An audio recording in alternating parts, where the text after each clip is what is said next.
जी नाज़रीन, लाड़काने शहर में कोरोना वायरस वारनि केसनि में अचानक इज़ाफ़े सबबि हिन वक़्तु लाड़काने शहर में ख़ौफ़ वारी सूरत हाल पैदा थी वई आहे। हिन वक़्तु लाड़काने शहर में कोरोना वायरस जा जेके टोटल केस आहिनि उन्हनि जो जेको अंग आहे उहो वधी 63 थी वियो आहे, जंहिंमें 36 जेके आहिनि उहे 36 माण्हू उन्हनि जो तालुक़ु तबलीगी जमायत सां आहे, जॾहिं त 18 जेके आहिनि उहे लोकल केस साम्हूं आया आहिनि। जॾहिं त उन सां गॾोगॾु कुझु जेके माण्हू आहिनि, कुझु जेके केस आहिनि उहे ज़ाइरीन जेके ईरान खां आयल हुआ उहे बि उन में शामिल आहिनि। हिन वक़्तु टोटल फिगर 63 आहे, जॾहिं त उन में 18 जेके आहिनि उहे लोकल ट्रांसमिशन वारा केस आहिनि। गुज़िरियल ॾींहुं लाड़काने जी शेख बिरादरी सां तालुक़ु रखंदड़ कुझु जेके माण्हू आहिनि उन्हनि जा जेके लोकल केस जेके आहिनि, लोकल ट्रांसमिशन वारा केस आहिनि उहे साम्हूं आया। उन्हनि माण्हुनि जो तालुक़ु लाड़काने जी बाकराणी रोड, नवां तक महला ऐं दड़ी महले सां हुयो। तंहिं करे अॼु सुबुह खां वठी जेके लाड़काने इंतिज़ामिया पारां लाड़काने जो बाकराणी रोड, दड़ी महलो ऐं नवां तक महलो मुकमल तौर ते सील कराए छॾियो आहे, जंहिंजे नतीजे में अॼु सुबुह खां वठी बाकराणी रोड ॿिन्ही पासनि खां सिक्योरिटी एहलकार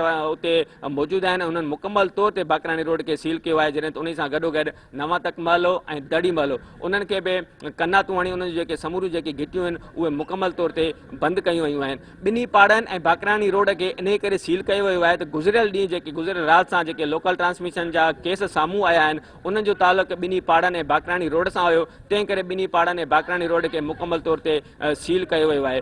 हूअं त जेको लॉकडाउन आहे उहो गुज़िरियल 29 ॾींहंनि खां वठी जारी आहे। गुज़िरियल 29 ॾींहंनि खां वठी समूरो शहर मुकमल तौर ते बंदि आहे, पर छाकाणि त गुज़िरियल ॾींहं खां वठी हिन वक़्तु जेके लाड़काने अंदरि केसनि में इज़ाफ़ो थींदो पियो वञे ऐं ख़ासि करे लोकल ट्रांसमिशन वारा जेके केस आहिनि उन्हनि में इज़ाफ़ो थियो आहे।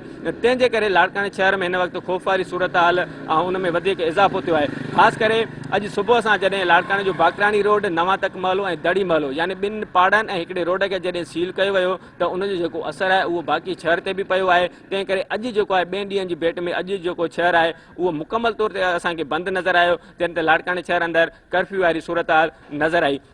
छाकाणि त जेको ई लोकल ट्रांसमिशन वारा केस वधनि पिया उन्हनि माण्हुनि में हिकिड़ो ख़ौफ़ पैदा कयो आहे।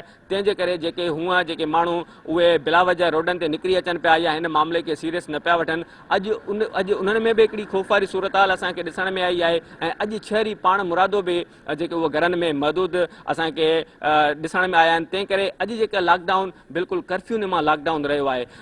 इंतिज़ामिया जो पिणु चवणु आहे, सिक्योरिटी एहलकारनि जो पिणु चवणु आहे त असीं गुज़िरियल 29 ॾींहंनि खां वठी हिते कोशिशि कयूं पिया, माण्हुनि खे मोबिलाइज़ करण जी कोशिशि कयूं पिया, कन्विंस कयूं पिया थी जेका वबा आहे इंतिहाई ख़तरनाक आहे।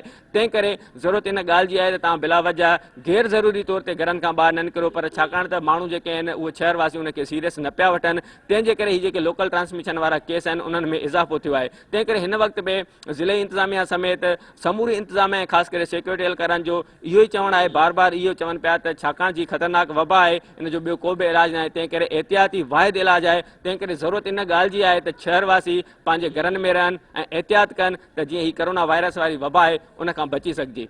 जी।